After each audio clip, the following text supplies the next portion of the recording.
Here we go.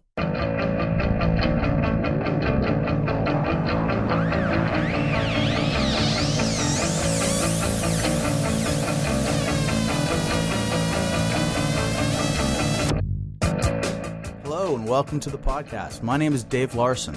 I live in Seattle, Washington, and I did a small record label called Excursion Records for years. Late 90s, I made a movie called The EDGE of QUARREL. Those might be reasons you would know who I was, but probably not. Anyway, this podcast is called I've Known You Too Long, and it's an opportunity for me to have conversations with people I've known for a long time that you may have heard of or may not have heard of, about things you may care about or may not. My guest today is Greg Bennick. Greg is a vocalist in multiple bands, Trial and Between Earth and Sky. He is a film producer. He is a activist. Greg wears a lot of hats, and we'll talk to him about what those exactly are in a little bit. Greg, welcome. Dave, I am honored to be the first guest on your podcast. Thank you. I hope that you have so many guests. That's a significant thing. Meaning, I hope that there's not just one episode, so I'm the first and last guest on your podcast. I hope this is a long-lasting project. Well, that would make you a distinguished guest. I will do everything I can to make sure this is your last episode. Okay, so Greg, I've known you too long. I've known you as well too long. Please tell me more. And so the deal with this is, this is probably going to be my most common version of I've known you too long. I have known you so long that I cannot remember when we actually met. I can't remember when we met either. But so we're going to sort this out. I'm thinking as I'm talking, so I sound like a zombie, but I can't remember when we met. No, that's good. And so here's basically what I'm going to do. We're going to figure out when we met. And then we're going to go back from that point, and I'm going to ask some questions about you. We're going to find out who you are and where you came from. Okay, let me throw out then. Can I throw out the furthest memory back that I have of you? Yes. Well, and the third part is, once we get that all sorted out, we'll come back to where we met, and we'll move forward and see what we've been doing since then. Oh, I got it. Okay, cool. I have a memory of you and me sitting in the convertible Cadillac that I owned very temporarily when I bought it from someone here in Seattle in the early 90s on Broadway. I owned that car for all of about 2 weeks before it was towed away forever. We were sitting on the northwest corner of Broadway, and I can't remember which street it was at the north end of Broadway, and we were talking about what we were going to be doing in the summer of 94. Right. Summer of 94. Right. That sounds about right. It goes back a little bit further than I know that. it does. I know it does. That's my earliest memory. The funny thing I was going to tell you is that that's essentially, for some reason, you and the Cadillac are absolutely linked. And I guess it's because you owned it. I thought that was Derek Harn's Cadillac. It was Derek Harn's Cadillac, and then I bought it from him, or he sold it, and then I bought it from the next person, technically. Yeah. I think that might have been what it was. And I think that it was like I owned it, and then it got towed, or somebody borrowed it, or whatever it was. It was never meant to last. It was never meant to last. And so what we're talking about is an old... Do you remember the year? 1994. No, the Cadillac. The year, the Cadillac. I don't. I really don't. So there was this old Cadillac, totally beat to hell. Someone got the idea that they should cut the top off of it. It was a hard top. Cut the top off of it themselves. I believe there was some duct tape thrown on there, like true hardcore style. Sounds about right. And that car, probably not legally at all, would generally be filled with upwards of 15 kids. As many people, like, just driving around for no reason. It is the only time in my life I've ridden around in a vehicle for no reason whatsoever. That's the only time in your life? I was never a cruiser or anything like that. Not even a cruiser, but I mean, you grew up in a relatively rural-ish city and rural-ish area, right? Yeah, but other than learning to drive, I didn't just do driving for the sake of it. There were people that did that, and they were not my friends. I drove around for so many countless hours that there isn't a number that high when I was growing up in Connecticut. Oh, well, let's get to that now. Now, I do that now, but but not in a Cadillac with the top cut off in a summer afternoon. Okay. Like that's so. I also know you because of Bill Baker. Okay. And if I remember right, you met Bill Baker at the Kinko's in the University District of Seattle. Yes. I think while I was on tour with Undertow in 1993. I want to say that it was earlier than that, but I remember when you were on tour. I remember that tour happening, but I know that I was creating a book. My first chapbook was called Aftermath. Yeah. And I laid out I wrote and laid out Aftermath at that Kinko's. And if I remember correctly, Aftermath was the subtitle. It was called Aftermath Journal Entries 1992, which means that I was putting it out in 93. It might have been Journal Entries 1993. I mean, you're right. It was right around that time. Yes, Kinko's. Yes, tour. So So what ended up happening is I left my job, and Bill took over. Bill worked for a brief time there. I believe graveyard shift at that Kinko's. It was graveyard, and so he knew of you. So okay, so what we've got figured out is that I meet you and you meet me at some point between summer '93 and summer '94. That's a year. Yeah, and I honestly do think it was earlier than that though, because how would I have known to go to that Kinko's, or how would that have all worked? Did I know that first? At the time, that was just how it worked. You and I have no specific memory of a handshake or a hey, this is Dave Larson, hey, this is Greg Bennick. No. And when we sat in that car, we had a real conversation about what we were going to do, what we were going to achieve. There was a lot of hope, and it wasn't the conversation you have with a stranger. No, we already knew each other. So it was 20 years ago. We remember the conversation. You emerge out of a haze in my mind into a very focused figure at that point. So you were in the haze. I think we just kind of ran in the same circles, and eventually it was just of course we know each other. That sounds about right. Good enough. That's good for now. Yeah. So we're going back. Okay. Where did you come from?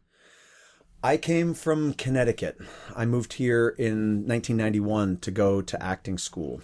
In 91? In 91, to study at Cornish College of the Arts. And I had been living in Connecticut. I went to Syracuse University for a year, decided to drop out because I hated it. I couldn't stand it. It's just too many people, too many sororities, fraternities. I couldn't hang. And I quit. I did a year's apprenticeship with a mask maker, learning theatrical mask making and the significance of theatrical masks and what they signify. On the East Coast? On the East Coast. And after the year, the mask maker turned to me. He said, "What are you going to do next year?" I said, "I have no idea." And he said, "Well, I went to high school with a guy who now teaches at an acting school in Seattle called Cornish. You should fly out there and audition." And I remember January of 91, I flew out and auditioned for Cornish and was accepted. And that same week, there was a show at the OK Hotel. It was Undertow opening for Poison Idea. And I went down. Of course. Yeah, I went down to the show and I watched the bands. And afterwards, I went up to the Undertow guys and the handful of ancillary friends that were around. And I started talking to them. I said, "I'm from Connecticut and you guys are great. And how big's the straight edge scene here? How big's the hardcore scene?" And I always remember John Pettibone laughing, saying, "We're it." Meaning the band members. By the way, you just identified the time we met then. Okay. Were you there at the show? Yeah. And I don't specifically remember what you're talking about, because what you're talking about happened so many times over. And if you weren't someone that then was, if it didn't keep repeating, we'd see you at every show after that. Right. But yeah, I wasn't in Seattle yet. I was still living in Bellingham, but I was at that show for sure. Okay. And I would have been hanging with those guys. You would have been hanging with those guys. So you were one of the ancillary friends. But I remember John saying, I like that. Yeah, John saying, we're it. We are the hardcore scene. And I remember thinking, that's all right. That's a great place, to be. And I was telling him stories about the Anthrax. And I remember saying, "Give me your demo and I'll forward it on to Jordan at Revelation back in Connecticut." And I remember taking the Undertow demo home and giving it to Jordan. Jordan and I met I think I gave him some juggling balls and he gave me some 7 inches in Hamden, Connecticut. And I gave him the Undertow demo, I remember. This is, forever and a day ago. Nice. But I remember that happening. But the point is that was the first introduction I had to Seattle hardcore, was at that show. So I love that you were there. That would have absolutely been... That was one of the first days that I was ever in Seattle in my life. So I'm glad we met there. Okay, we're going back further then. All right. Prior to you going to school and Syracuse and coming back to... It was Syracuse, you said, right? Syracuse. And coming here, you were... I've seen pictures, a bit of a punk rocker prior to coming out here. Shouldn't even put that in a historical context. Still to this day, more of a punk rocker than but people think of you as more like the bald singer of a straight edge band. And I don't know if they've seen the pictures of you with Big Mohawk. That's unfortunate. They should. Everyone should. Yeah, everyone absolutely. Should. Yeah. So what I want to know is, I want to know about Greg, little kid Greg. I want to know what were you like in grade school? Okay. When I was in grade school, I was the outcast and the nerd. I was most definitely the one who's doing well in school or who knew all the answers and didn't really study much. And that isn't me championing my own ego. It was just kind of the way it was, meaning I had no friends because no one understood me and I didn't understand them. I didn't play sports. I wasn't the popular kid. I was just the kid who just hung out and read. Are we the same age? We're a year off? I think you're a year older than me. You're 43? I'm 43. Okay. So Star Wars was obviously a huge influence on you. Huge, of course. You saw it in the theater. Of course. Remember. Absolutely. Okay, cool. Empire. Yeah, absolutely. Saw it in the theater, was disappointed, didn't think that it was that it came to completion the way that I wanted it to. And then I just waited for for Return of the Jedi, and then of course, felt good about that. Bill Baker, who we've already referenced once and who I'll be interviewing soon, he in my very first spoiler situation was he read the book, the paperback book version of Empire Strikes Back when we were in grade school, and told us all in the cafeteria what happened. Wow. Yeah, I hold grudges. I'd still be mad. I have a little bit. Yeah, with Bill. There's so much more though. So it's all wonderful. Are you saying there's so many more reasons to be mad at Bill? Oh no! Okay. To love Bill. To love Bill. I agree. It's a stew of awesome. Yeah, I agree. That's going to come out. That's just a little teaser for future episodes. Great. But okay, so this is beginning to sound like I think what a lot of these stories are going to sound like. Outcast kid, you go into junior high. At what point do you hear music that changed your life? Okay, so it's around, gosh, what year was it? It was sometime in the early to mid 80s or so, maybe the mid 80s. And a friend of mine named Chris came over to my house one day with a cassette tape. And Chris had this genius idea, and this is going to sound so archaic and dated that it doesn't sound like I was alive. I could possibly still be alive, because this must have been so long ago. Chris had this idea that if he climbed to the roof of his parents' house and installed an antenna on his parents' roof, that he'd be able to pick up radio stations from New York City, where we lived in Connecticut. Okay, even as I say that, it's like, I think to myself, whoa, were we driving, like, no cars? Were we, like, riding horses and mules and, like, cooking over open flame? This was reality, though. This was reality. Like, how did I communicate with my grandparents? Like, Morse code? Did I tap out, hello, grandma, or wait for the carrier pigeon to come back with the message? Okay, so he climbs to the roof of his parents' house, installs this antenna, points it toward New York City, and is able to pick up radio stations from New York. He also notices... Oh, it worked. Oh, absolutely, yeah. He also notices WXCI in Danbury, which we could get, and a show called The Adventure Jukebox, which was a punk show. But out of New York, he starts picking up radio stations with hip-hop and things like that, and he brings over these scratchy, just like, you could barely hear it because the radio station was so far away, early hip-hop, recordings on cassette, and then a cassette tape of the Meatmen, Angry Samoans, Alien Sex Fiend, and there was another band too, Husker Du, and plays this music for me. And at first I didn't know what to make of it. I had no idea what to make. So you're talking about scratchy recordings on cassette tape from... Well, the hip-hop was very scratchy because those were the ones coming out of New York. The ones, the WXCI Adventure Jukebox was like the punk show of Western Connecticut State University. So he was playing me the hip-hop, which was interesting to me, but it was the punk stuff that was so unsettling that I didn't know what to do with myself. Because, again, I grew up, I had my handful of friends, but I wasn't the popular kid. My crowning achievement was that I read the encyclopedia when I was like 7. I just sat around all the time just reading the encyclopedia instead of hanging out with people.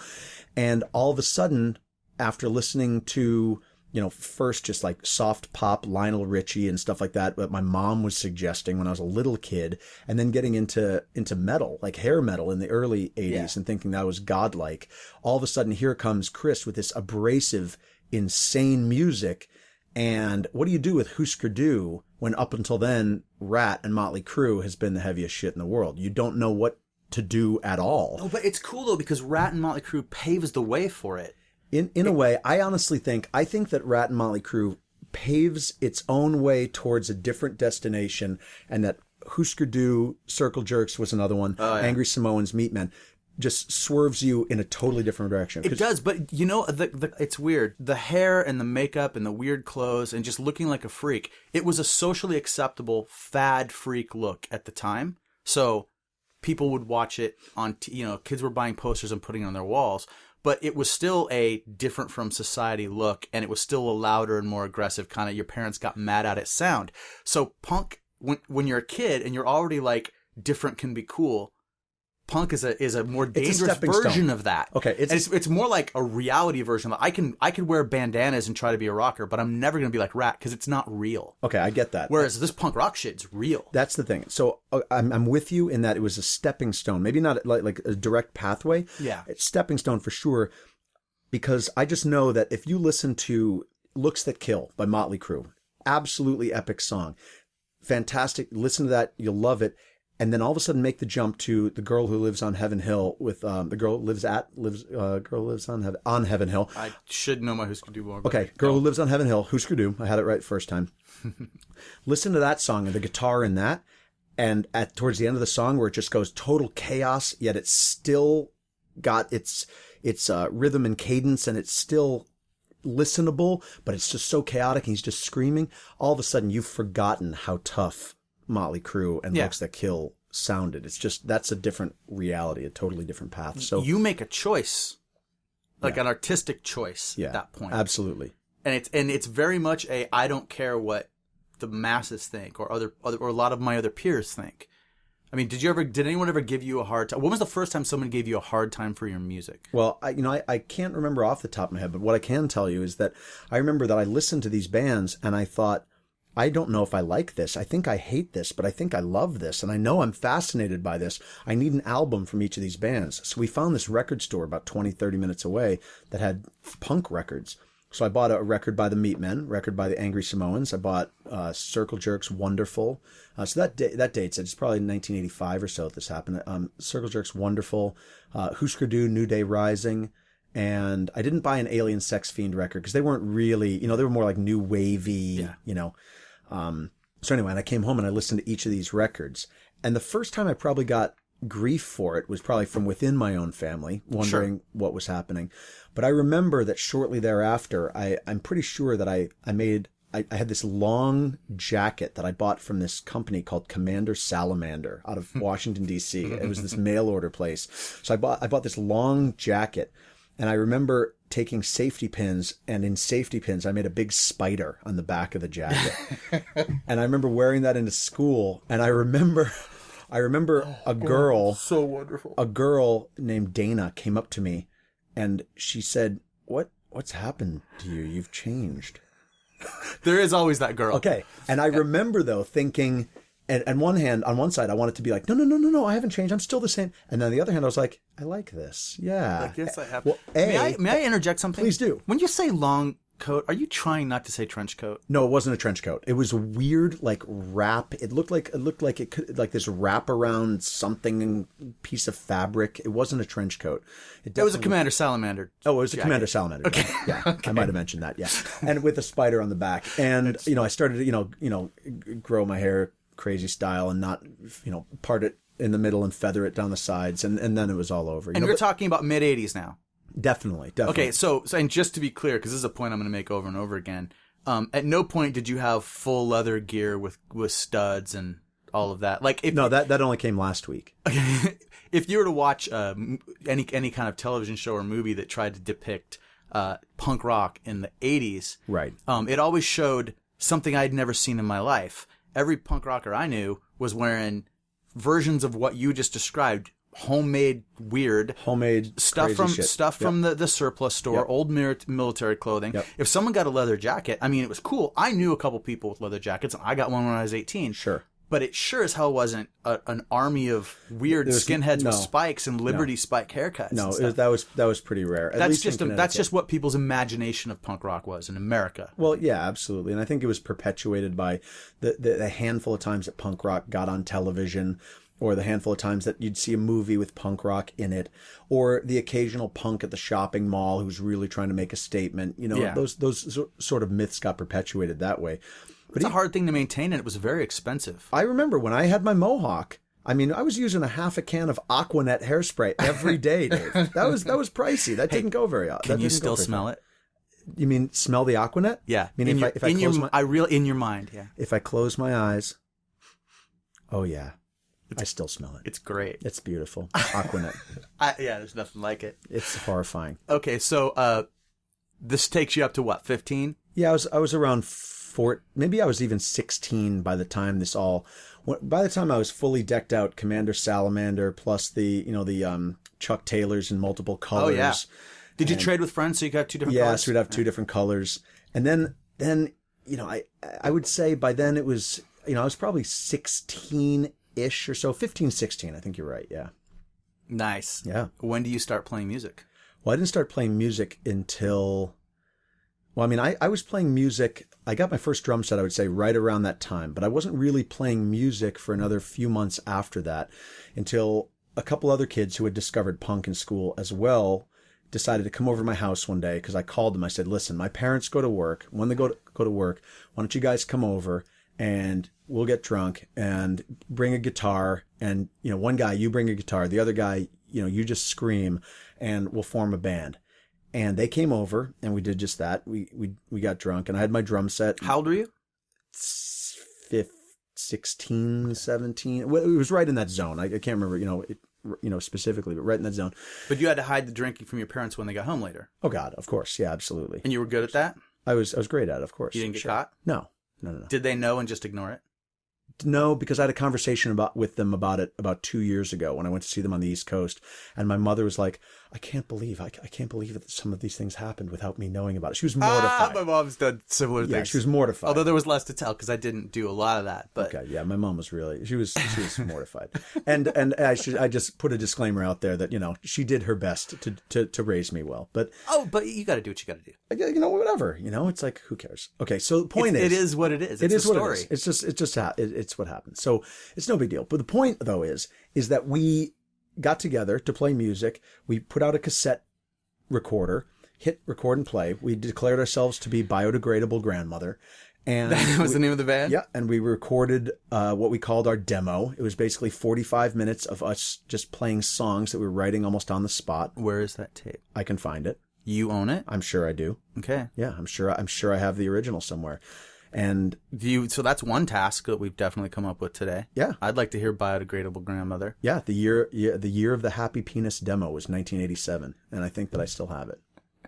Biodegradable Grandmother, the year of the Happy Penis. Yeah, that was the demo tape. Cool. Yeah. And it started circulating around my high school, and people were like, what is this? Like, what's happening? Oh, you guys actually released it? Oh, yeah. I mean, we just started making copies for people, and people were like, what is this thing?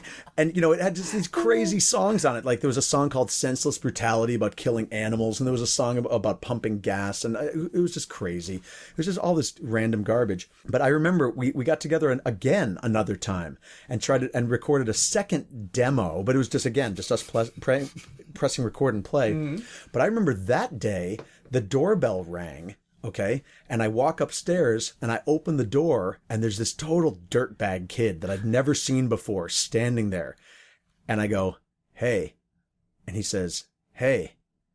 And there was this awkward silence. And he says, I've got a guitar.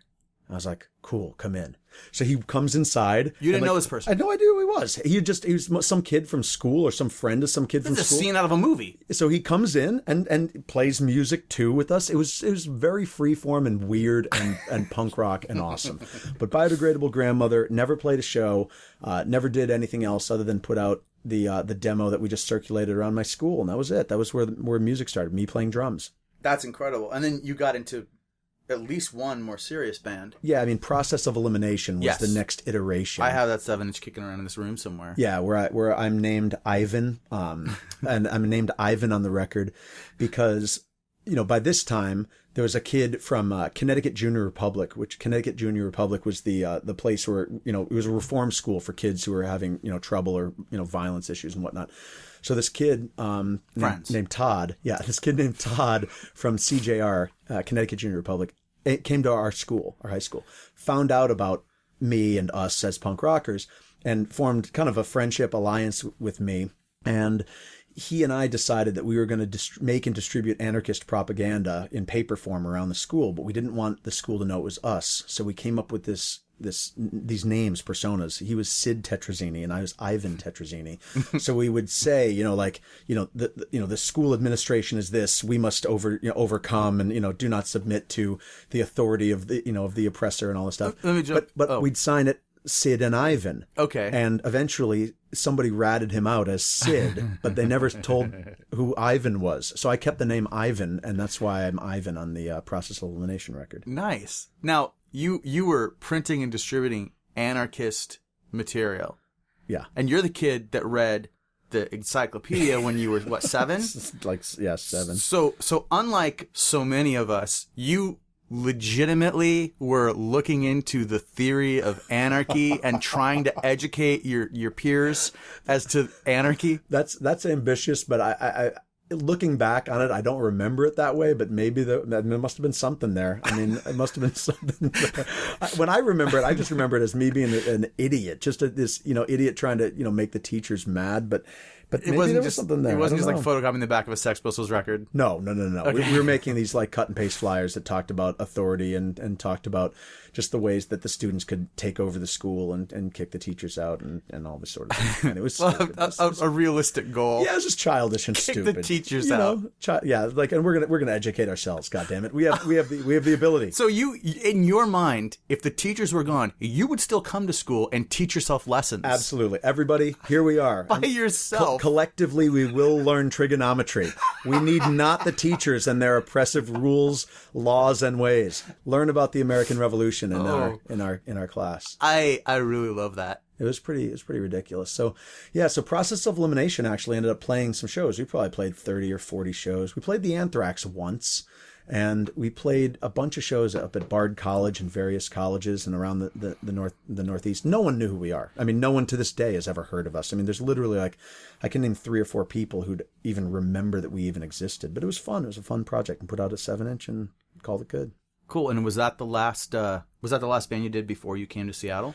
It was the last band I did before I came to Seattle. But what happened was when I moved to Seattle in summer of 91, after having visited, I'd made the choice, okay, I'm letting Process of Elimination, come to rest. When I came home for winter break from school, so that's winter 91, 92, my friends had started 2 bands. One was called The Pissed, who later became sort of this punk rock legendary outfit. And the other was called Brutally Familiar, who were, I always thought, really cool, and who now still exist, actually, as a band called M13 from Brooklyn. And M13, with some of the same members, has taken on the Brutally Familiar catalog and is still playing some of those songs. But there was this 2-week stretch where we recorded the Brutally Familiar demo and the Piss demo, both with me on drums. And then I came back to Seattle, and that was the end of the Connecticut music experience for me. All right. And so then you come to Seattle. Yep. You go right into Cornish. Right into Cornish, yeah. Okay. Studying Shakespeare and vocal diction and text analysis and physical theater and acting and all in all those things. Okay, I've got some questions, but you know what? We're going to have to pause for a break. I've got a commercial that needs to run. Okay. Today's podcast is brought to you by 10 seconds of deafening silence. We recommend you use this time to reflect on the shattered dreams of your childhood.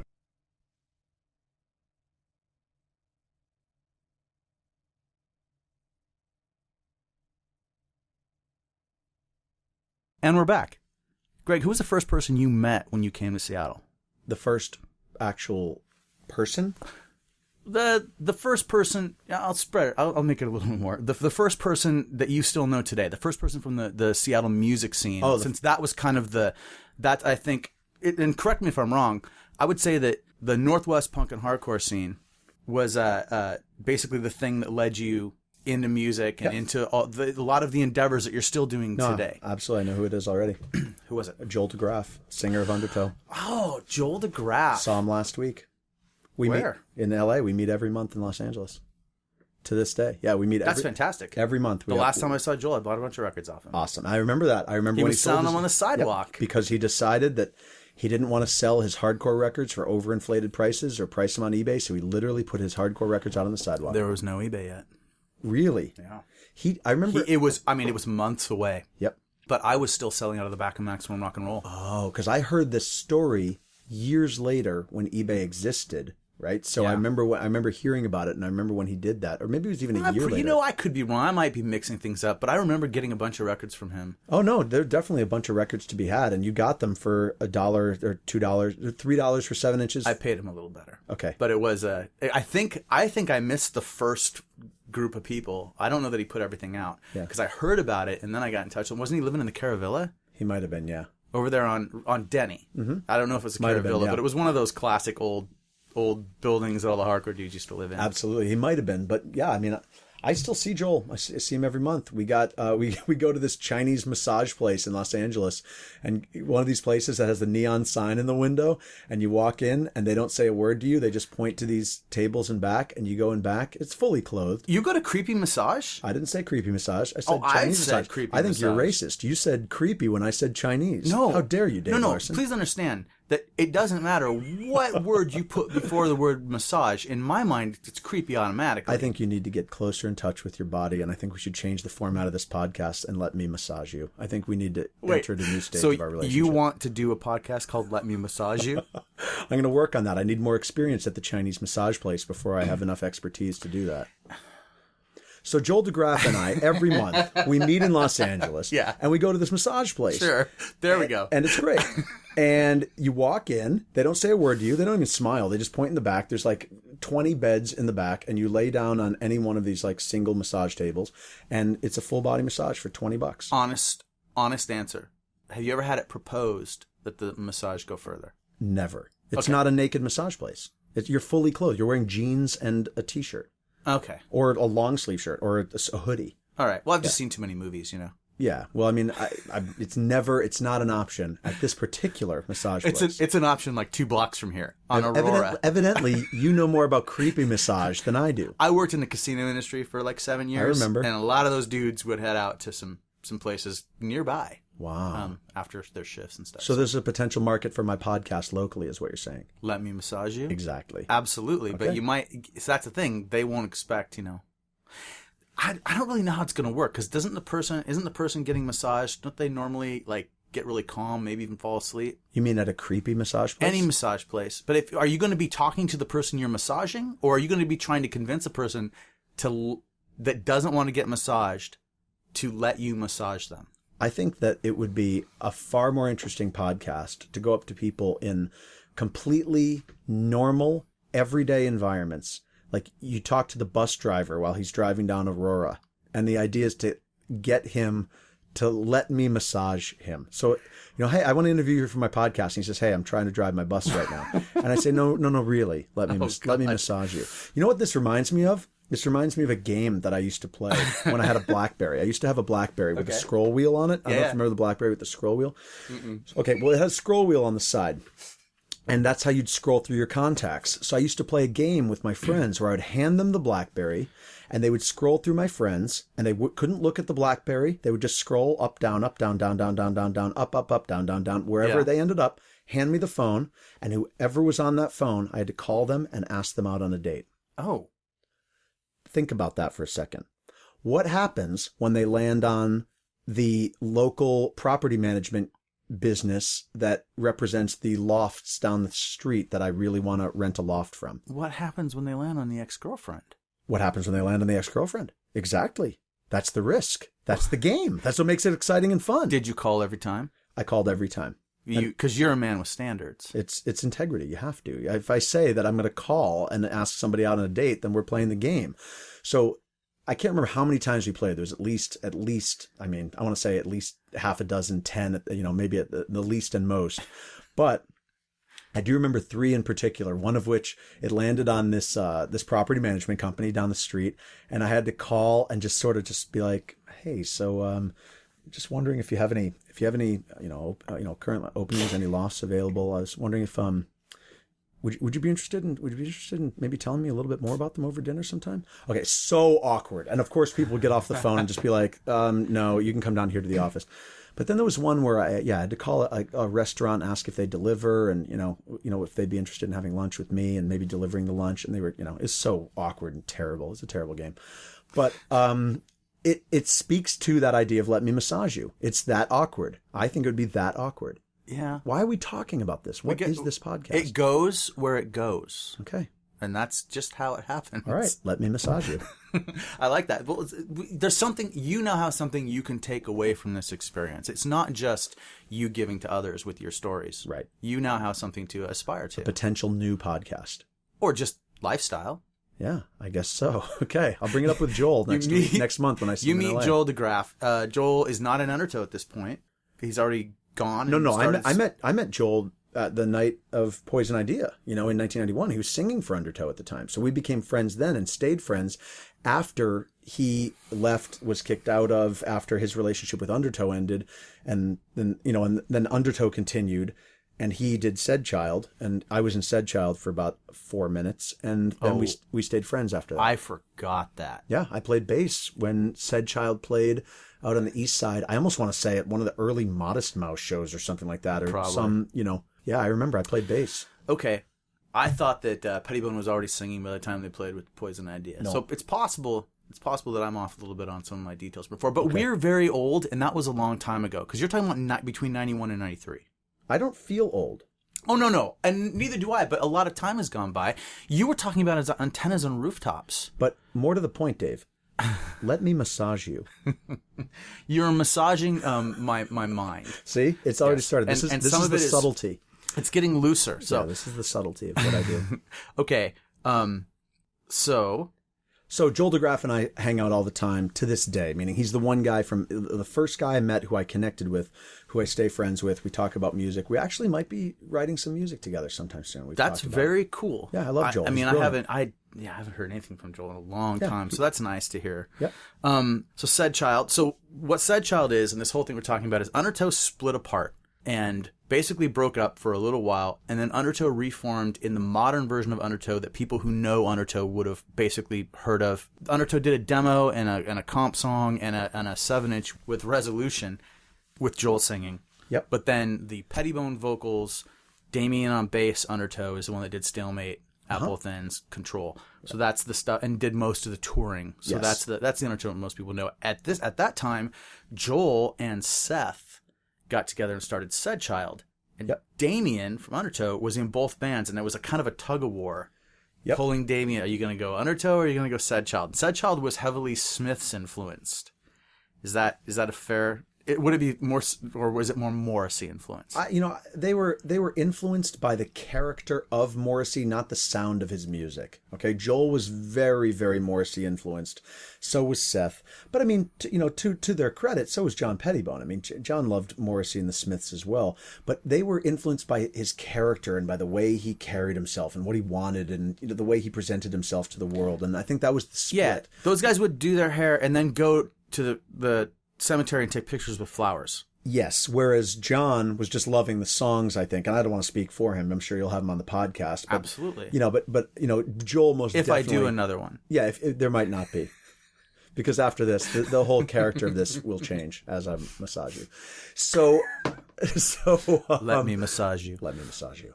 So, yeah, so they were heavily... And there was another band in the midst of that, too. Seth and some of the others did a band called Bridgestone for a very short amount of time. Oh, man. Yeah. You just uncovered just barely some little faint memory in my mind. Yeah, because I remember going to a couple Bridgestone practices, and Undertow had broken up. There was yet no Said Child, and Seth and I want to believe John Pettibone, but he could correct me on that, were doing Bridgestone. So there was this interim band that was starting that I thought was really cool. Was it like real New Age Records influenced? As I remember, but I mean... Because you're saying Bridgestone, so I'm just thinking Stone Telling. I barely remember, I'm not even sure. I just remember being at the practice and thinking this is going to be great. This is the next big thing. Nice. Which, by the way, I also thought when Bill Baker, those nights at Kinko's, when I was working on my Aftermath chapbook, Bill Baker said to me, I've got to play you something that's going to be the next big thing. And I was like, all right, let me have it. And what did he play? He played me the Earth Crisis demo. He said, this is a band I want to put out. He wanted to put out Earth Crisis, and he had just put out Ringworm. And he put out he put out Ringworm, that's right.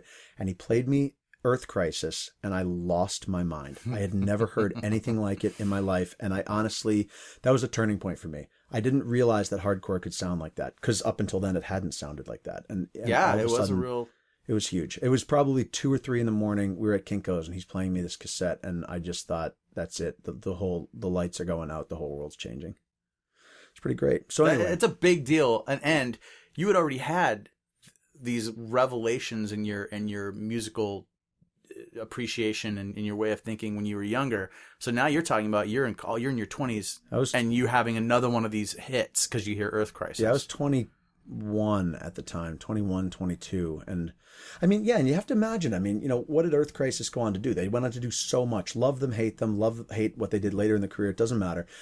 At the time, you know, when those songs came out, the earth fell apart. I mean, the earth fell apart. So the first time ever hearing such a thing, it's kind of like the first time remember it being at Joel DeGraff's house, and he got a package in the mail. He pulls it out, and it's LP of it's the Judge LP, and we put it on. And we had never heard a record sound like that. A hardcore record wasn't produced like that. And we literally didn't speak. We listened to side A beginning to end, side B beginning to end. We didn't speak. We just sat there, mouths hanging And you're open. talking about bringing it down. Yeah, absolutely. Yeah.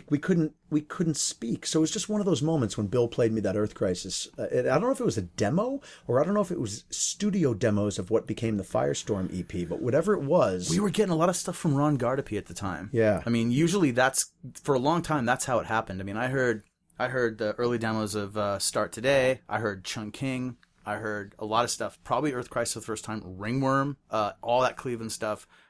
Integrity. It was all coming from Ron. Ron was doing Overkill, and he'd get all this stuff, and he'd record it, and he'd say he would do a zine with like a tape comp or a demo that came with it, and he was just passing stuff off because he was just planting the seeds, man. Yeah, he was just trying to get everything going. You know what, just for a minute, let's just identify how significant Ron Gardapi was and is in terms of the history of the Pacific Northwest and hardcore. And I know you'll have him on as a podcast guest. Very soon. Okay, awesome. So you know what, let's not even say much more other than to give respect where respect is due to the guy who truly was the groundbreaker in the Pacific Northwest.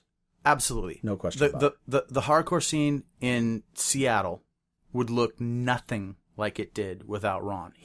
Ron would go so far as finding you a job and a place to live. That's how I came to Seattle. I came to Seattle because I was in Bellingham, and Ron called me up and said, Larson, I've got a place for you to live, and I got a job for you at Kinko's.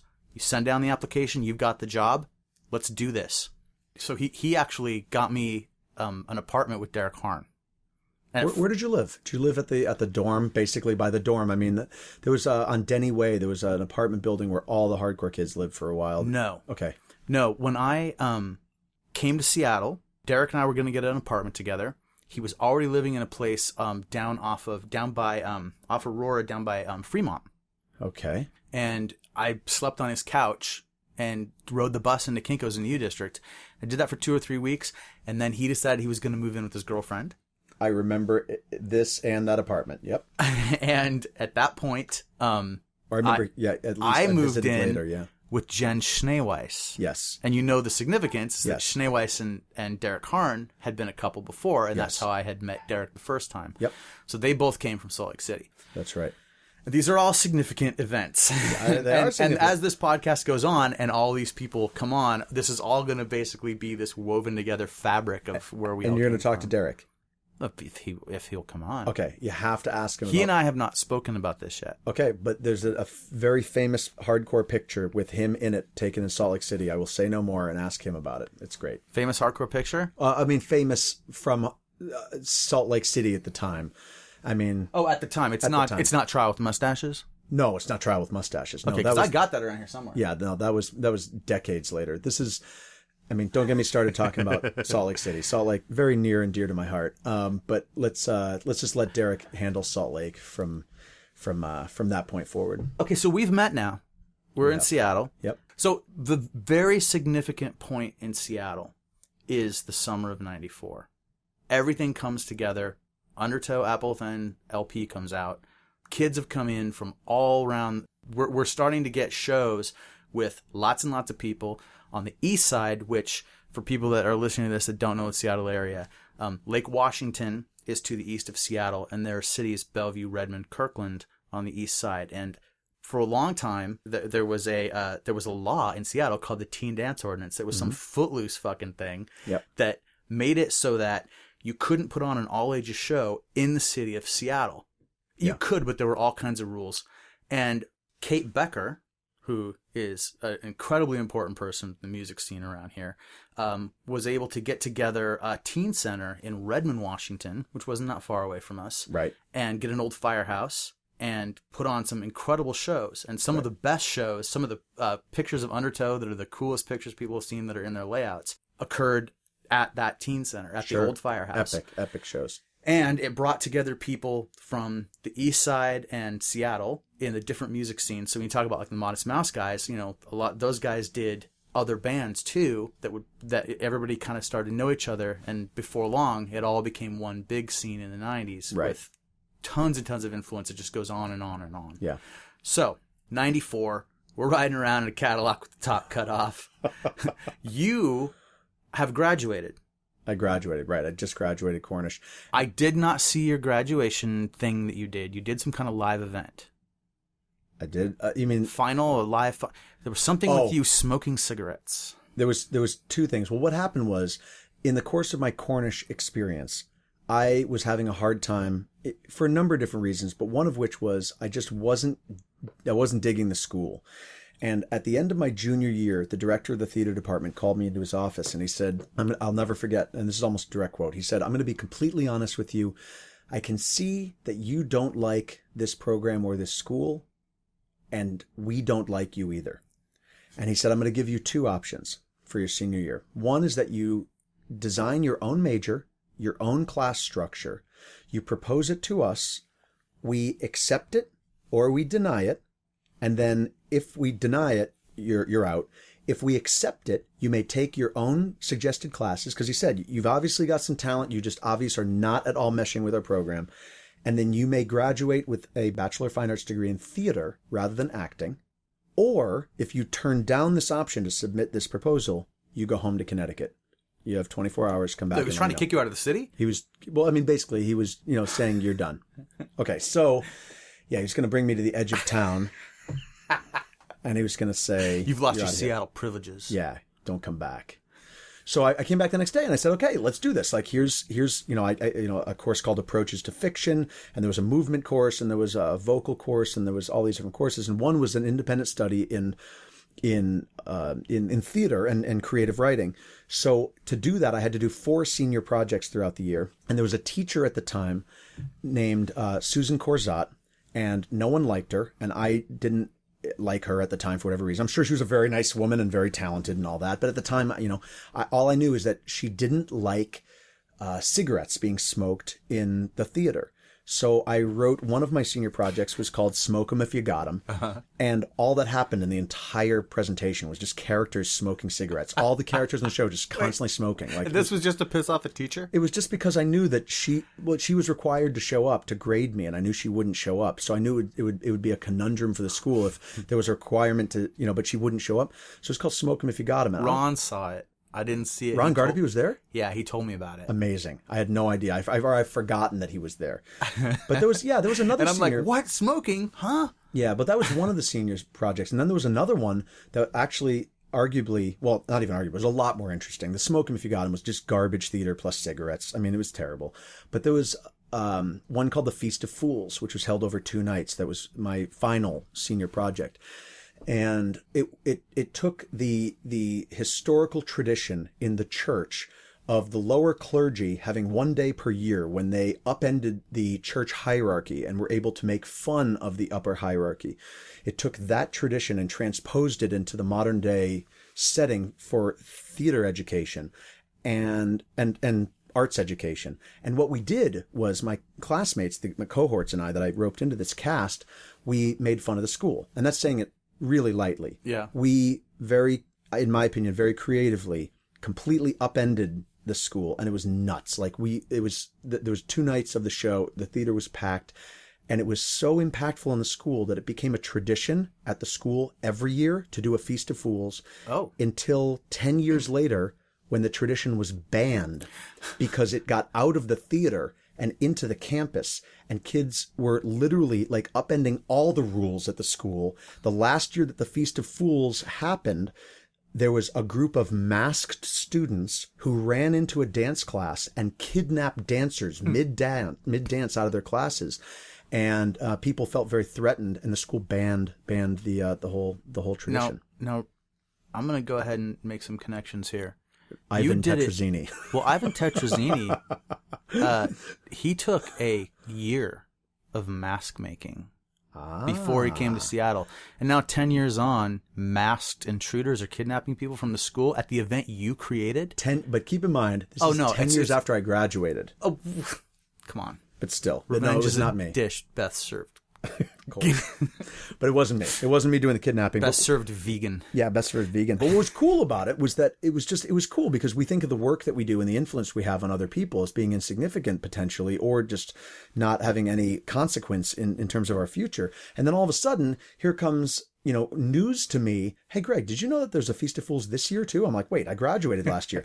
and then the year after and the year after. And I went to see a few of these productions. I'm like, oh my God, these kids are going to get kicked out of school. And then eventually it turned into like complaints and near riots, and they stopped it. They stopped it, which was great. So, not great. They stopped it. It was great. That it went on. Oh, it was great. I loved it.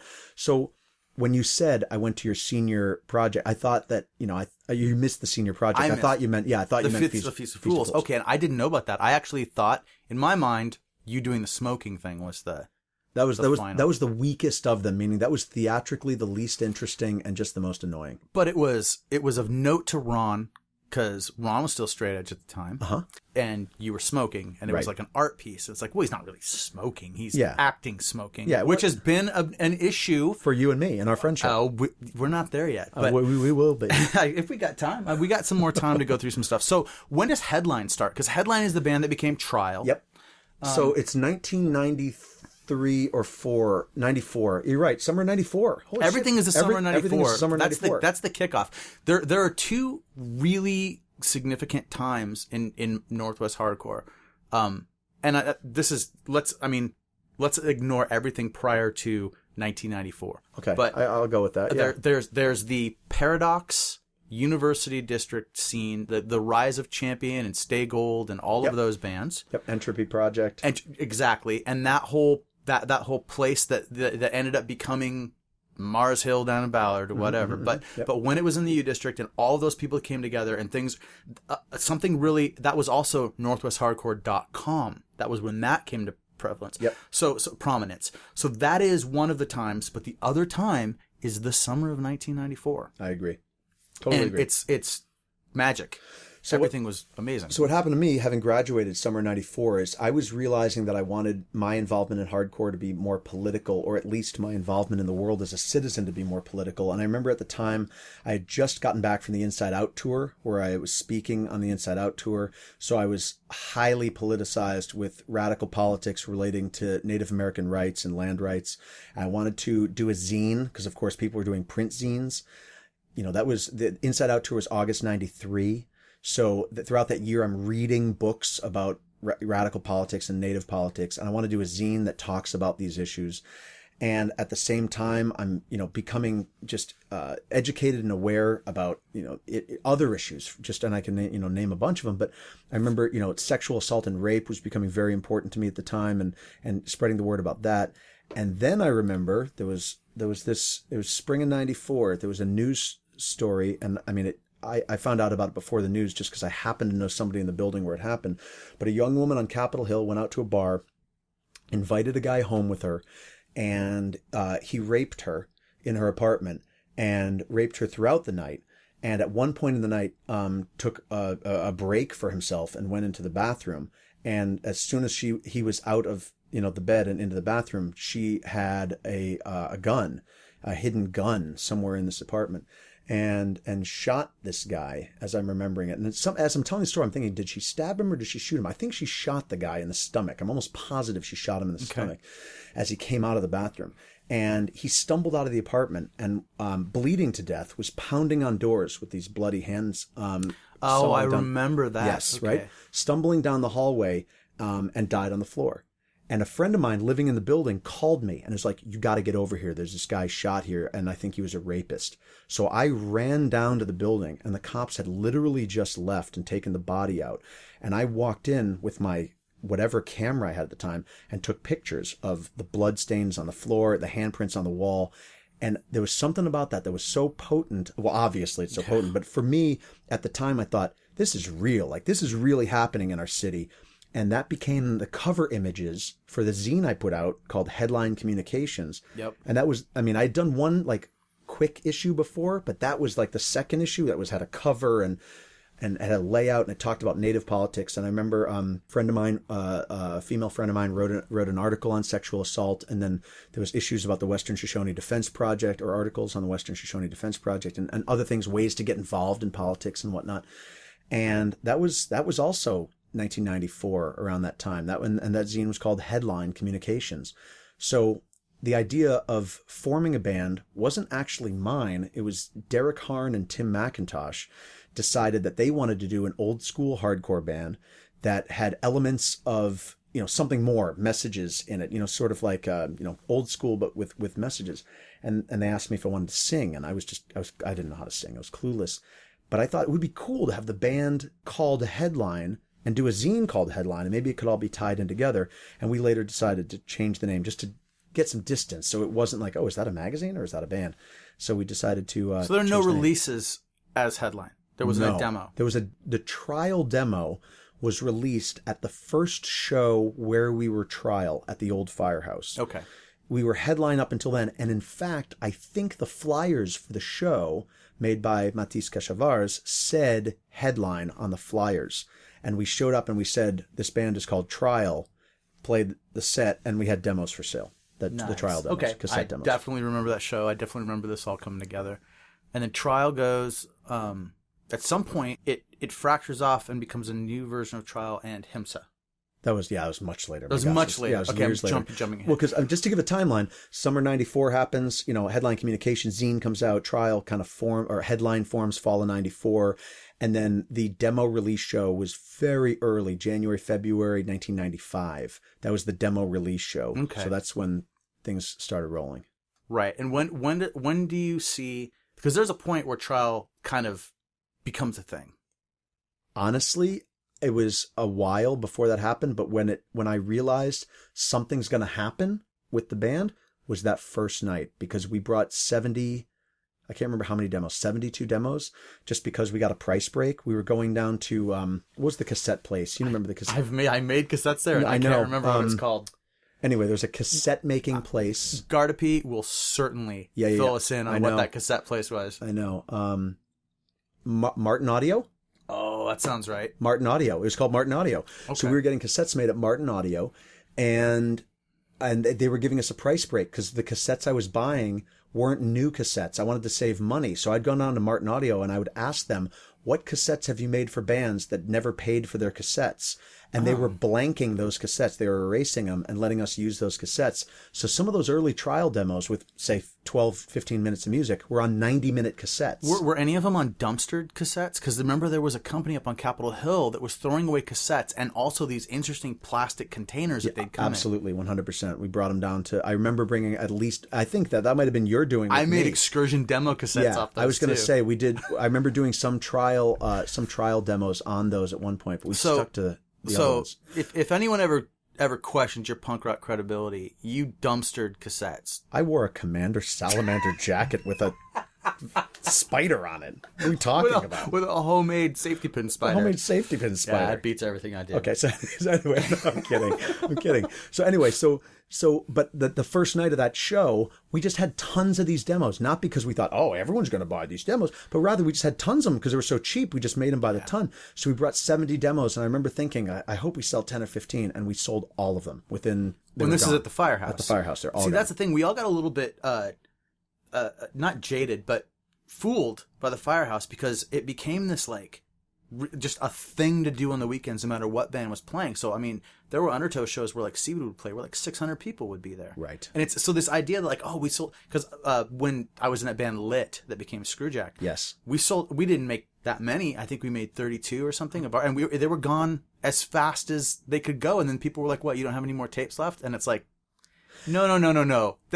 There weren't that many of you that really. I liked all the screaming. I was very surprised by that. But I think that there was a weird demographic going on where it was in part the Seattle hardcore kids who, because of the teen dance ordinance, didn't have all ages venues to go to as much as they would like. I mean, there was the Velvet Elvis. Mm-hmm. The OK Hotel was 21 and over at that point by then, I'm pretty sure. I don't know how the OK Hotel got away with 18 and over. Well, it was, yeah. Let's do this. Let's delve right now, because it's a good place to go into this teen dance ordinance thing. Okay. So people kind of understand what was going on in Seattle. And I can tell you what I remember how it started. There was a place called the Monastery, and the guy that ran the monastery, and I don't know who this person is, I just know the stories I've heard about him. Apparently, he was using it as a place, as a front for drugs and prostitution.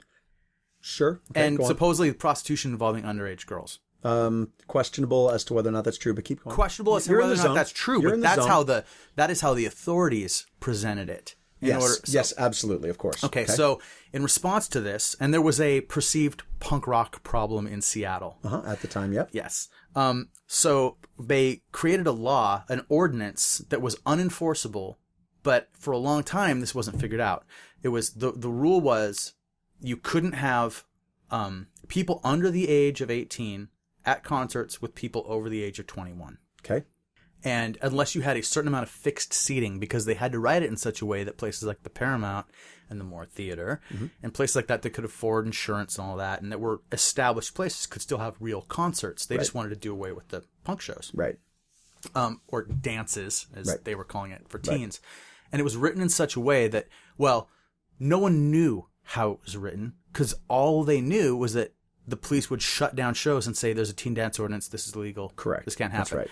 So at some point, you got involved with Lori Lefevre. No, way before. Way before that. Yeah, way before. Well, I remember going to a meeting at the Velvet Elvis. Velvet Elvis was a way before. But I'm with you. You're right. Okay. You're not wrong. I'm just saying that there were steps before. It's kind of like we're talking about the history of hardcore and steps before. No, that's you're on point. So there were ways that, like, a lot of shows that happened, like in the old there were great shows that Ron and Paula from Whipped used to put on at the Party Hall, 23rd and Madison. I remember it. And those were straight up illegal shows. Yeah. You know? The Offspring played there. The Offspring did play there, definitely. A lot of Jawbreaker. I mean, that's where I saw them the first time. Amazing show. Yeah, I saw Undertow and Aspirin Feast. Undertow and Aspirin Feast, Greg Anderson bands, like Galleon's Lap would play. I mean, just incredible stuff would happen there. I saw Undertow countless times, 1007, a whole bunch of times there. It was really good. So they got away with it, but every one of those shows could have just been stopped. Of course, yeah, absolutely. But what you guys discovered was that the law was essentially unenforceable. Well, okay, so just a little backstory just to fill people in. So the monastery was in fact a venue. There's a rental car place there now on the site of what was the monastery. And the guy running the monastery at best was sketchy, a bad business person, and irresponsible. At worst was, facilitating drugs and alcohol, happening, and I don't know about prostitution, but I mean, you run a venue with inadequate lighting, lots of dark corners, kids are going to have sex, and then the rumors flow. Okay, so at the time, there was a young person who lived on the east side who got drunk and went home, and this young person's parents complained to then city council member Norm Rice, hey, my kid just came home drunk. Do something about this. Norm Rice drafts the teen dance ordinance as a revision of a very old Seattle law about teen dances written in the teens that was written to protect young women from men getting off of boats in the city of Seattle and literally attending teen dances and cavorting with these young women. Right. So Rice rewrites this law as the teen dance ordinance, and it passes, and the law does what you said. You're on point. The ages, I can't remember specifically what ages above and below. Well, I remember the real trick was that if you were 18, 19, or 20, there was technically no legal way for you to go see live music. Yeah, I can't remember. I'd have to see a copy of it in front of me. It's been a while. But what ended up happening was no one could find the teen dance ordinance. Because you're absolutely right. Shows would be shut down. They would cite something about the dance ordinance. They would never present the teen dance ordinance, and we just knew. And there was no ticket. No, there was nothing. No, there was nothing in writing. No ever. charge. Nothing in writing, no charges. We just knew that there was a thing called the teen dance ordinance. And when I moved here, I'd been going to the Anthrax. There was shows 5 times a week at the Anthrax. There was shows at CBGB's in New York. There was shows all over the place. And these venues weren't like sanctioned by the city. I mean, these were just like crazy, hardcore kids at times running venues, maybe not in the case of CBGB's, which was a legitimate business, but, the Anthrax, I mean, how could it be that there could be an Anthrax, which I assume there was one in every city, yet in Seattle there was no all ages venues? So you start hearing about the teen dance ordinance. In Seattle, the birthplace of grunge. No, I mean, like, we're joking, but think about that. Yeah. Summer of '91, I moved here 3 weeks after the Nirvana album dropped, and it was like... We were known for young music. 100%. And young people couldn't legally go see music in Seattle. Correct. The whole world was coming here to find that music, and those bands had already moved away. Or if they hadn't, they were on their way to. You couldn't play here. So we kept hearing about this teen dance ordinance, and finally, you know, I was just like, what is happening? And you're right that there was this upswell of people talking about it, including Lori Lefevre, including Meg from the Velvet Elvis, and other people. And I shouldn't say way before getting involved with Lori, because I think one of the first steps, Laura, I don't know if you remember Laura Porto. Yes. Laura and I went down to the Seattle Public Library, and we said we'd like a copy of the Teen Dance Ordinance. And they said, we don't know what that is. We wouldn't know where to find it. And we said, okay, well, where's all the laws of the city of Seattle? And they gave us these books that were printed out with like dot matrix printers. And we went through the books and we found the Teen Dance Ordinance, and we made photocopies of it. Yep. And then we had a meeting. We had a public meeting, and we brought this to everybody. Was this at the Velvet Elvis? I think the first meeting was at the old firehouse. Okay. Because we formed what we called at the time the All Ages Music Organization, which in hindsight, naming your... Ammo. Yeah, probably a bad choice. No, it was great. I loved it. So... But we had a meeting, and we you know, because everyone at the time was up in arms about stage diving. There was this whole thing about stage diving at the old firehouse, and kickboxing. like stage diving and kickboxing, you know, which was a thing. I always remember Ryan Murphy coming back from the Undertow tour, all excited about kickboxing. Because Clevo, Brian, we were staying at his house, and he was playing Earth Crisis for us and teaching us kickboxing moves in his backyard. It's once again something out of a damn movie. And as we went that summer, as we went like state to state, this was picking up more and more and happening. It was fantastic. I remember the first time I saw it. The first time I saw it, I was at the Anthrax. There was an Amnesty International benefit, which I'm pretty sure had Sick of It All, Burn, and some other bands. And I remember it was just a typical night at the Anthrax, say 300-400 kids, everyone packed in, going nuts. And I will never, I can see it as literally as plain as I see you now in my mind. There was a guy, shirtless, long camo pants, okay, and high tops. And all of a sudden, in the midst of whatever song, he just does this spin kick and throws an arm like kickbox style. Yeah. The entire pit, which seconds before had been filled with kids who thought they were the baddest, all of a sudden the entire pit off to every side. Whoosh, and this kid is standing by himself in the middle of the dance floor, and everyone literally was like, what the fuck just happened? And all of a sudden, the entire scene changed forever. It was in that instant. I remember watching it happen, at least at the Anthrax. I'd never seen anything like it before. It's totally nuts. Okay, so everyone But you were so right to say Ryan Murphy coming back from '94 tour, because it totally came back with that. He brought it back like the Black Death across the ocean. So he was excited. I remember how happy he was. But everyone wanted to talk about kickboxing and stage diving, and they were really disillusioned about it. The dancing was getting violent. The dancing was getting more violent. Sure. Okay. I don't think violenter is. And that's fine. And also not as interesting to me as music is illegal and access to art is restricted by the police. Absolutely. So we formed this alliance, and the idea was that we were going to talk about kickboxing, talk about stage diving, and then we were going to talk about the law, about the Teen Dance Ordinance. And I remember distributing copies of the Teen Dance Ordinance. And as we read it, to your point, there was age restrictions. There was also insurance restrictions. And there was security restrictions. So you had to have special insurance to run an all-ages venue, which is problematic, not just because it's expensive and a pain in the ass, but because that's already covered in business licensing law. Yeah. So why would there be two laws that apply to the same promoters using insurance as the basis of the law? It's ridiculous. It's a duplicate law, essentially. And then security was a problem too. Why are you requiring Seattle police officers to be on site at these shows? How much are you paying them? Are they getting overtime from the city while they're at there's a lot of really weird It was questions. just written to stop 100%. business, not to allow for business. Correct. Totally ambiguous. Yeah. So we formed the All Ages Music Organization and started to meet. And to make a very long story, very, very short, we decided that we were going to overthrow the teen dance ordinance. And did you? We did. And if I'm not mistaken, Kate Becker was involved in making a film about this. Now you're getting way ahead. So let's just take one step back. We decided that we were going to overthrow the teen dance ordinance. And a group of us, and it was a loosely affiliated, but a core group of people with loose affiliations and support from dozens and dozens of people. You know, Matisse was involved, and Kate Becker, and Lori Lefevre, and Meg, and me, and Laura, and a bunch of people started meeting and thinking, okay, how can we fight this thing? And at first we thought, on the grounds you're talking about, this is unenforceable, because our position was it was unconstitutional. So we got a lawyer involved. Now we're at the meeting you thought about at the Velvet Elvis. Yeah. We got a lawyer. Like I said, I'm old. I knew this stuff was going on. Stop it. It's awesome. It's great. Young till you die. So, and I want to massage you. So we got this lawyer to come speak to us at the old firehouse, or at the Velvet Elvis, to talk about the supposed constitutionality or lack thereof of the law. And from there, started to realize that the way to go about this was to get votes, you know, because Norm Rice became mayor. The guy who wrote the law as a city council member became mayor. So of course he did. Right. So there's no way you're gonna overthrow this law while he's mayor, because his friends are gonna say, "What are you talking about?"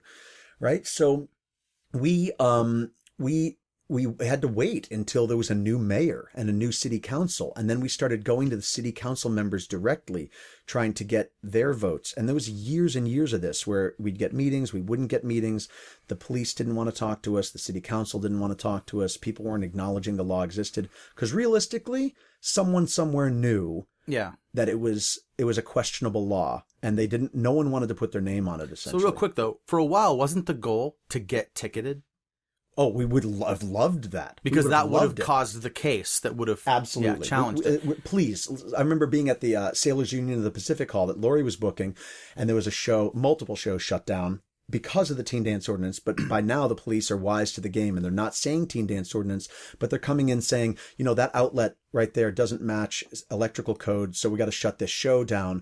Or, you know, that water fountain is too many inches away from that. We got to check the plumbing. The venue law. You're talking about is now an El Gaucho steakhouse. And I'm wondering if the police are still worried about the outlet. They might not be, because I'm sure that Lori, in trying to, you know, be up to code, changed it, you know, because she was jumping through hoops. She was jumping through hoops trying to, it was like chasing smoke. She was trying to satisfy the electrical outlet. And once that was settled, then the next week they would show up and say, where are the off-duty police officers? Or where is your insurance? Or where is your this? What is the that? So she was getting shut down constantly. So we realized that we had to do something more. And we started going directly to city council members and you know, trying to, you know, persuade votes. Eventually, the city formed and actually, there was a teen dance ordinance resistance before that became AMO. I'm pretty sure. I'm just remembering that now. TDOR was the original group that became AMO. Yeah, teen dance ordinance resistance that's what we started when we were distributing the copies, and that later became AMO. Point is, we started going after city council members. They eventually listened and arranged to have a monthly meeting of representatives from the music community, promoters, a representative of the Seattle Legal Department, fire department, police department, city council members, mayor's office, all sitting around a table talking about all ages music. And there was a year of these meetings. And it was problematic because we were trying to say, listen, we just want to have punk rock shows. Yeah. To which the reply is, that's dangerous. Kids are going to be using drugs. No, they're not. Totally. The same old tired argument. Absolutely. So let's jump out of this for 1 second. And let me propose this to you. I think the effort to get it repealed and everything that was done was awesome. And it was a fight that it was a war that needed to be waged, and it was. But imagine a Seattle in the time period that we're talking about without it. Without the teen dance ordinance? Yeah, if you don't have hurdles, you don't jump as high. I'm totally with you. I'm totally with you. And I thought along the way that I wish there was a way to get people to just do shows anyway, get arrested. Like, that's why we were telling people. And there was some of that. Absolutely. But we were telling people, get cited for the teen dance ordinance.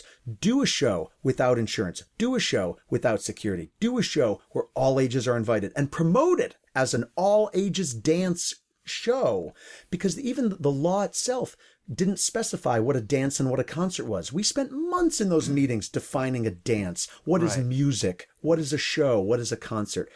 And if people had just gotten cited, it would have been A, fun, B, exciting, but it would have really been a challenge to authority for sure. I'll close that story by saying, over the course of that year, sitting across from the police department, who basically smugly just sat there and just, waited for us to give up information about our strategy and tactics, and across from the legal department, who were like, yeah, whatever, we're the legal department, do whatever you will. And then, the pleading promoters, and then the electronic music community was like, what about raves? And it's just like, please kill yourself. So, I mean, come on, like, you're not even in this reality, So what eventually happened is Dave Whitson was working out at UW Bothell at the time in the library, and he had a late shift, midnight to 6 a.m. And he had something that no one else had: high-speed internet. Okay, so he calls me and he's like, "Dude, what year is this? What late 90s-ish? Okay. It's just we all still had dial-up. I was still hearing the tone getting online on AOL. Dave calls me. He's like, dude, you got to check this out. You got to come out here and we got to play some online backgammon because it's nuts. So I go out to UW Bothell and we're sitting around. He was on the committee too, or he was in the audience at every meeting. Or was he on the committee? Regardless, it's all blur the who was on it, because it was just a wash, that committee thing. It was just so dumb. It was like, it was the city saying, look at what we're doing. Yeah. So Dave and I go out to the UW Bothell. We're playing backgammon. And one night, I can't remember who said it first. One of us was like, I wonder if there's other cities with teen dance ordinances. And we start looking up and we start finding them. And because it's high-speed internet, we're doing fast research. And it's like, wait a minute, Los Angeles has one. And it reads just like ours does in a way. And wait a minute, this other city has one. And what we were realizing was that Seattle had exported this teen dance ordinance to other cities. So what we did, we decided that let's throw a kind of an end run, a curveball around this whole process with the city. And we decided to write our own law. And what we did is we went around the country to all the teen dance ordinances and variants of them. And we just literally cut and pasted the parts we liked out of each of those laws and put them in a document. And then we added some pictures that we took of ourselves playing musical instruments and all this ridiculousness. And the next meeting, we brought this to this council. And as everyone started arguing, how do you define a dance? What's a concert? We said, here's the solution. And this law is called the All Ages Dance Ordinance. And we propose that it replaces the Teen Dance Ordinance. And by some stroke of non-existent gods, the city legal department said, we'll take a look at this. And the next month they came back to us and they said, we've made some adjustments and some revisions, but they basically put it before a council vote. And I can't remember what the order of events was. There was a no vote and a yes vote and blah, blah, blah. But we pushed, Kate and all pushed for this thing to go through, and through her efforts and everybody who was working with her, eventually the council voted it and the mayor voted it. And now on the books in the city of Seattle is no longer the Teen Dance Ordinance, but the All Ages Dance Ordinance. Now, just since we've talked about this subject that was the subject of her film, what is her movie called? Kate's movie? Is it called Let Them Dance? Is that her movie? I didn't know that ever got finished. Did it ever get finished? Well, I think so. I'm not sure. There was she wanted to do a project called with the dancing. I can't remember the name of it. I'm going to try real hard to get her on this podcast eventually. Although absolutely, she's a little high up the ladder at this point. But here's the thing. She is high up, but you have to hear her side of the story, because remember, for every moment that Dave Whitson and I were sitting around cutting and pasting like a bunch of idiots out at the UW Bothell and playing online backgammon and stuff, Kate was killing it. She was arranging the meetings. Yeah. Kate was making, taking the right person out to lunch at the right time and strategizing. That was the key. It's like Lori Lefevre was angry and just trying to run her business and do shows and having good shows happen. Dave and I were just trying to, laugh and have fun and write laws when we had no legal training to do so. Kate was thinking, okay, we've got this many council votes. We need to get this council vote and that council vote. That means we have to sweet talk this person. Let's form let's get into a meeting with that person. Honestly, I could sit here all day long and tell you stories about how funny it was that the punk rockers wrote a law, but without Kate Becker, we're nowhere. Well, there's no way to overstate Kate's Yeah. Kate's influence around here. It's insane. With the music scene, it's been fantastic. It's all about Kate. We are going to run out of time pretty soon. I know you've got someplace to be, but we've got to get to current modern day Greg Bennick at some point. Sure. Because really, I've wanted to hear old stories and figure out some of the nuts and bolts of what you are and why.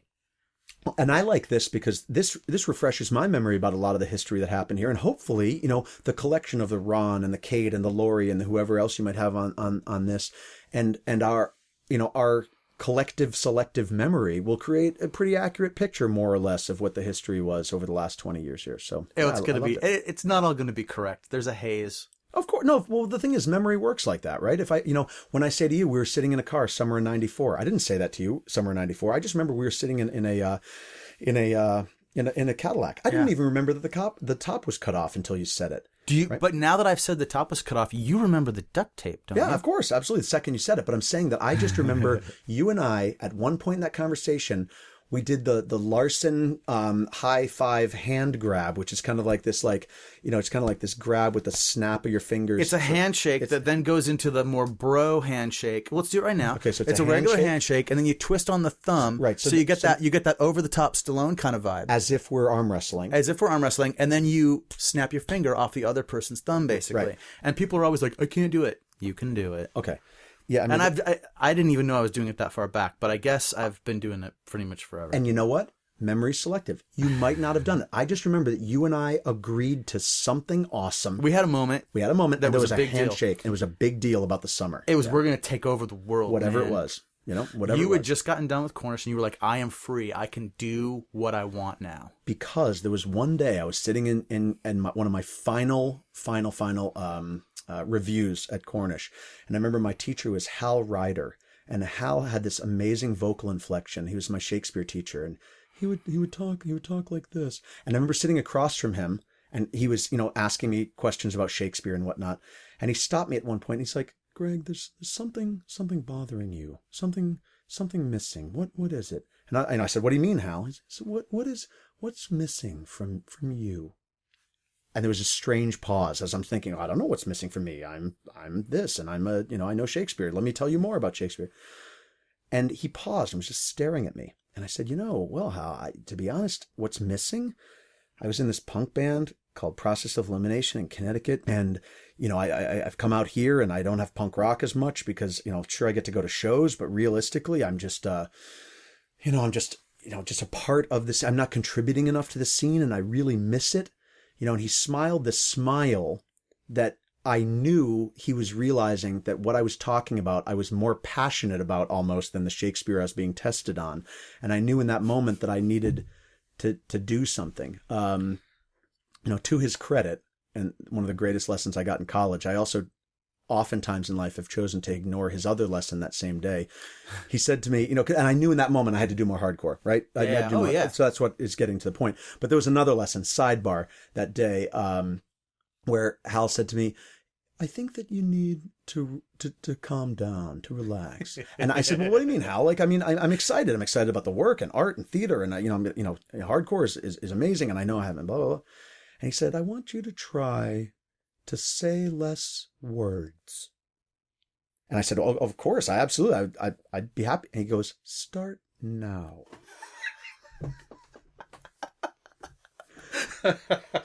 So over the years, as I've done these spoken word tours and I make my living as a speaker and I'm like training people in how to be a speaker, I wrote to Hal. This is 20 years later. I wrote him last year and I reminded him of that, how funny it is that I ignored that little piece of advice. But anyway, it's because of him that when we met in that Cadillac, we were so stoked, or I was so stoked.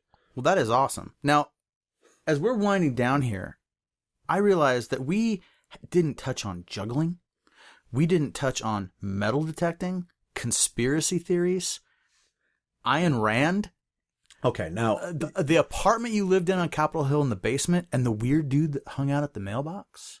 Okay, these are all great things. We're going to have to do another. You're coming back before too long. All right. Because we're going to have to touch on a bunch of stuff because we can't touch what I just said, what I just listed off on my fingers. I won't even try. And just in case anyone gets worried about the fact that I said Ayn Rand, you're just going to have to deal with it. Yeah, you have to deal with it.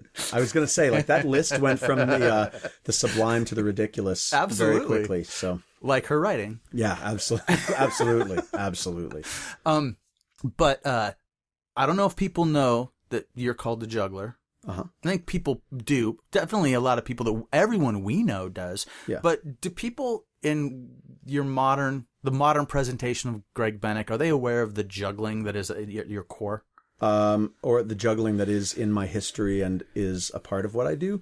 Not as much as those from quote unquote back in the day when I was literally doing like juggling shows all the time. I mean, you made money juggling on the street. When I first met you, you were paying your rent that way. Yeah, I was. In fact, I was juggling at University District Street Fair, Folklife, Bumbershoot, Bite of Seattle, and then downtown in front of what was the Newmark building, which is now the Target downtown. Mm-hmm. And I was down there all the time, and that's how I was paying my rent, was as a street performer. You told me you would go out and you would juggle just long enough to go get Thai food. That was it. At Thai Garden on Broadway. That's all I cared about. And sometimes that was all you would do for that day. I've got enough for the Thai food. That's it. That's all I cared about was Thai food. Okay, so I've been waiting this whole interview for the gotcha question. I've got the gotcha question. Are you ready? I'm ready to be had or to be got, as the case may be. Are you now, or have you ever been, a mime? Of course not. What kind of question is that? Why would I... Think about what I said. Because I said, have you ever been? No, I was never a mime. I will tell you as close as I came. Just as Cornish... I said it was a gotcha question. No, it's not a gotcha because I was never a mime. You had a business card that said mime. I also had a business card that said juggler, idiot, hypocrite, ugly. Greg Bennick, liar, hypocrite, fool, juggler, idiot, ugly, with my phone number. That's amazing, and I'm sure that came out of something serious. Yeah, like deeply rooted self-esteem issues, but other than that. This one said juggler, clown, mime. I don't even remember it. And it was in your apartment. It was one of your old cards. I think it was from Connecticut. I honestly, on my straight edge, swear I have no recollection. You swear on your edge? I swear on my edge that I have no recollection of a business card ever seriously saying mime. However, I do remember a business card saying liar, hypocrite, fool. And at the time, it makes perfect sense to me that my business cards would have said, like I said, hypocrite, ugly, or whatever, mime. I like the way you're reacting to this, to the fact that you have been accused of possibly at some point 30 years ago. 20, but still. 25. Yeah. We're getting in closer to 30 because I don't know how far back we go with this mime thing of yours, but keep in mind. And do you feel once a mime, always a mime? I don't know any, I'm proud to say. But here's what I will say, is that at the time, or even a couple years before, I had a promotional piece of material that I made. Oh, I think this might even be the same one you're talking about. You have mime paraphernalia in your home. No, listen to this. The thing that I made had so many different things listed on it, including babysitting. And I wasn't a babysitter. But there was all these things that you could get hired for. No, there was all these jugglers in the city, and I just found them all to be just cookie cutter, just repetitions of each other. So my promotional material said like Greg Bennick, like juggler, fire eater, clown. It might have said clown mime, babysitting. If you could ever find a copy of this thing, that would be incredible. Because I said on the flyer that my company was called Otter Entertainment, OTTER. Otter Entertainment, and that you could book a mime. You know what? This is what you're remembering 100%. That you could book a mime. You could, because I was going to farm out work to anybody I could find and take a commission, right? But one of the things on there said you could book a mime, you could book a juggler, in which case they'd get me. You could book a clown, in which case they'd get the other guy. And then the listing of all the things, one of them was babysitting, because I wanted to catch people's attention. Okay. So you're saying that there was a mime that you worked with, even if you never met this mime, somewhere within your organization was a mime. And as I'm remembering, yes, there was a performer, somebody who worked as a mime that I worked with at the time. So when I say I don't know any, it's like I'm not hanging out with mimes, but I do remember that I did work with a mime. Yeah. I think mimes are extinct. Hold on, let me finish the story that I said the closest I came to being a mime. Just as I came to Cornish. And I didn't say this before, but I came to Cornish not to be an actor. Of course, it's always in the back of my mind, like, that'd be fun. I came to Cornish to have acting and theatrical technique augment my speaking ability. So, analyzing text and speaking from the stage and all that. so too did I seek out a lot of different types of training, especially when I was a teenager, from established professionals in things like physical theater. I studied magic for a long time and we could do a whole thing on magic, but I can't give away these secrets. But I do remember there was a guy in New Haven, Connecticut, right down on the Yale campus, who worked as a physical theater performer. And I'd never seen him perform as a mime, but he had been trained by one, I think by a guy named Tony Montanaro, who's a famous mime. But I took physical theater lessons from him in terms of like stance and posture and whatnot. So you had secret mime training. I was trained by somebody who had been trained by a mime. Okay. So I'm not saying that I have no connection to miming, but what I'm saying is that at some point, it's going to come around to the point where it's as cool as you can possibly be that you were a mime. You know what I mean? That I can't imagine. Ironically mime. I can't imagine that would ever happen. I can't imagine that would ever happen. But maybe. Do you see how some of these kids dress with the mustaches and the fucking hair? Some of these kids. This is like the moment when some of these 30-year-old kids. Okay. Yes. Now here's what I'm saying. If you went to Capitol Hill, you went like on Pike between 10th and 12th, right in there. Yeah. At the when the most shit was going on, would you honestly be surprised if a 30-year-old dude wearing all black with a painted white face came walking down the sidewalk on his invisible bike? Now? Yeah. Are you're asking me if I would you would be surprised to see a mime? Yeah. On Broadway? Yeah, of course. Off Broadway, but yeah. Off Broadway. Of course, I would be shocked. Why would there be a mime? An ironic mime. Why would there be an ironic or literal mime anywhere in the city? I mean, I know the city's turning to complete overinflated, overpriced garbage, but like, why would they introduce mimes? That'd be the final death blow. Because there's not much left.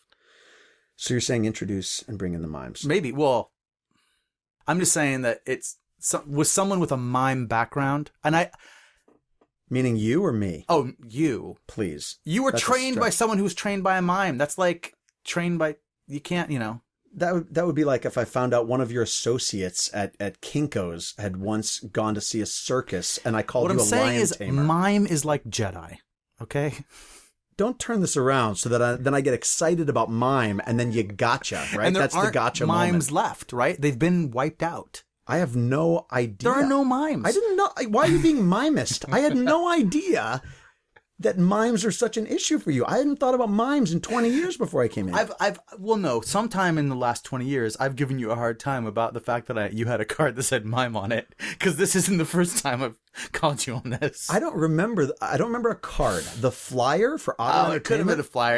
It was where I saw this was in that weird basement apartment that you had. Oh, definitely, yeah. Because and it had a lot of your old stuff. Now, keep in mind, there was a method to the madness. My method was that I committed very early on in life, like in my teens, that I would never, ever, ever have a day job. So when I was at Cornish, I was like, I'm going to make this work any means necessary. I refuse to ever have a day job. And if it means that I have to make a flyer that says mime and babysitting on it, I'm doing it. If I have to catch people's attention with a business card that says idiot ugly. So what you're saying is your business card was saying, I will even stoop as low as mime and babysitting. I am not working your hourly wage job. I wasn't willing to do the mime or the babysitting. What I was willing to do was take a commission from those willing to stoop so low. Got it. Okay, that's pretty good. I think we got to basically sum it up, but let's get to present day Greg Bennick. What have you got going on right now? I'm going to let you explain it so I don't get any of the details wrong or flub the name, but I know you're working on some very important things. And I want to give you an opportunity, since you've spent all this time going over, hashing through the past with me, which I really, really enjoy and appreciate. What does Greg Bennick have going on now? Here's a handful of things, really brief, like bullet pointed. 100 For Haiti is a development organization that does work in post-earthquake Haiti, 100forhaiti.org. So I'm the executive director of 100 For Haiti. And I do spoken word tours. And last year and the year before spoke in, 24 countries or something like that, which is a dream come true. It's literally me challenging myself to not be terrified of speaking. So I force myself to go out on the road because the idea of speaking each night is terrifying. And every time I don't die, I get excited and then I want to do it again. And then the next night I don't. and then I succeed, and then I want to do, it's just this really weird mental gymnastic thing. But wordsasweapons.com is where I post videos and things about spoken word and information about touring. And while juggling is still part of what I do, I'm most definitely more a speaker now for a living than a juggler. But the juggling is definitely metaphorical now, meaning I use it as visual imaging. And, at gregbennick.com, that's, the commercial site where that information is. But I'm working on a book on the Russian spoken word tour, and I'm doing a lot of research completely in a different realm about the work of a cultural anthropologist named Ernest Becker, who talked about death anxiety on a subconscious level influencing our behaviors. So the movie Flight from Death that I made with a film partner in LA about 10 years ago has been a big influence, and I've shown that all over the place. And I'm doing a lot of work, and there's some projects in the works that I can't exactly confirm or deny today relating to Ernest Becker's life and work. I'm working on a documentary about him becoming who he became as an academic, and all the while being this kind of distracted, questioning himself, multidisciplinary thinker on his way to his Pulitzer Prize. I'm working on a documentary called We Are Creature with a friend of mine in LA, and we're working on that right now, going through his old Becker's archives and papers. And then, the occasional Rubik's Cube solving, metal detecting, we'll get into it next time. Non-miming life that I have as I hurtle towards a future in massage. That's basically my life, Dave. Fantastic. Well, I really appreciate you coming out and being here for my inaugural podcast. I don't know if I pronounced that word correctly. You did. And let me say this. Having done 40 episodes now. It's inaugural, right? Having done 40 episodes of my own podcast, Between Mirth and Die, I will say... that people can go find? It's on iTunes and SoundCloud. Having done that, you are off to an amazing start. Not because you had me, but because you've got the gear, you've got the sensibility, the awareness, you can keep a conversation flowing, and this is totally going to work. I think that I'm not going to be your last guest. I think you're going to have many, many guests, and you're going to do really well. Well, thanks for saying that. I also like that I can just edit that right out of the end. Well, then I'll say it again. You're going to do really, really well. Greg, thanks. I really appreciate it, brother. I love you, man. Thanks, buddy. I love you, too.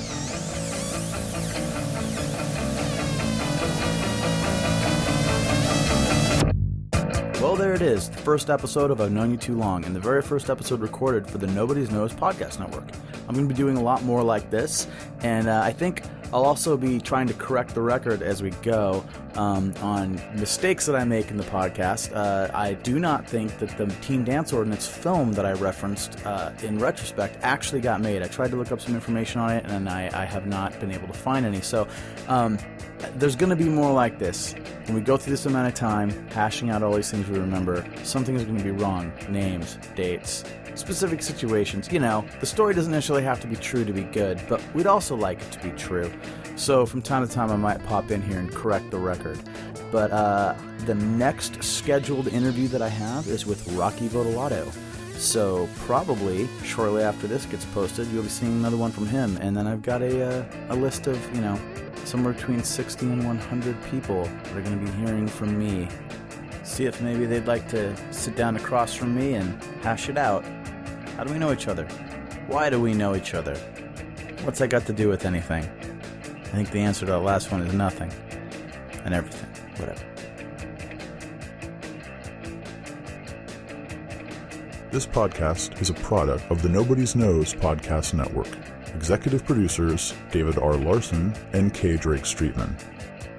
Music for this episode provided by Polymorph from the record Artifacts, Demos, and Debris.